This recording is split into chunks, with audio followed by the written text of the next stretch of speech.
بصيرة. السلام عليكم ورحمة الله وبركاته. الحمد لله. Dausu ya fiyo egendo kugenda maaso ate yitugenda ogenda yo maaso ye dausu ya small mim. Dausu ya small mim bino twabira mu tajwid. Dausu ya iqlab twagira bamuki mu tajwid. So wanatugamba dausu ya satumu mumeka mumukaga agamba nti juka twagamba nti iqlab kitegeza kukyusa. Okyusa ki? Okyusa nuni nefuka mimu. Ntegereka. Okyusa nun eya sukuni nefuka ki? Nefuka mimu awi tanwin. Okyusa tanwin naam nefuka mimu. Obo kitegera. Kati mu Quran twakira badde kyo mu tajwid ngasoma ki? Iqlab. Wano agamba nti yambu'an.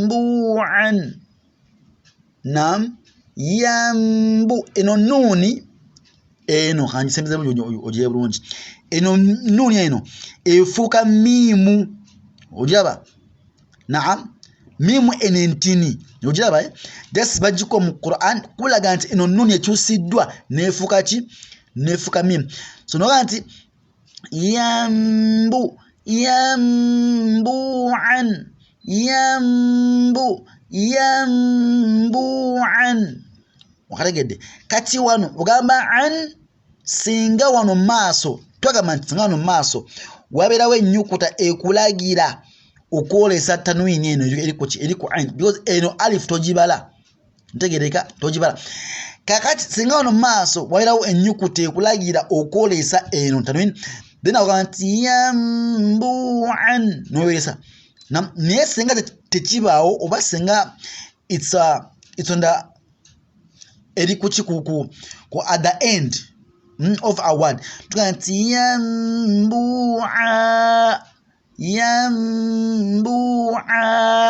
nogamba nti naye bwe kiba nga kiri wakati mu kigambo osooka n'olaba nti wano next ku alif eno waliwo nnyukuta ki endagira okwolesa eno bwebanga ekulagira then nogamba nti yambu'an nosoma iki eri maaso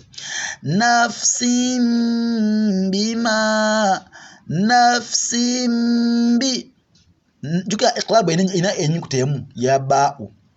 Now so if there comes a ba'u after tanwin au nun sakina then obogena kukyusa nun sakina efuka ki mim oba tanwin akamu bakafule mim. Era mu Quran wano mu tanwin akamu bakakyusa nekafuka mim neba kokamu noga nti nafsin bima kalegede khabiran basira khabiran ba nagamba nti eno tekola ki? Eno teri considered eno alif tutuga nti khabiran basira raji'un ba'id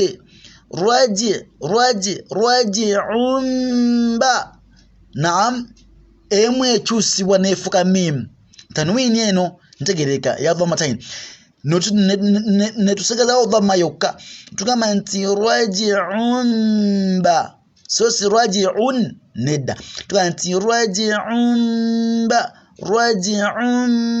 ba'id. Okategedde bulungi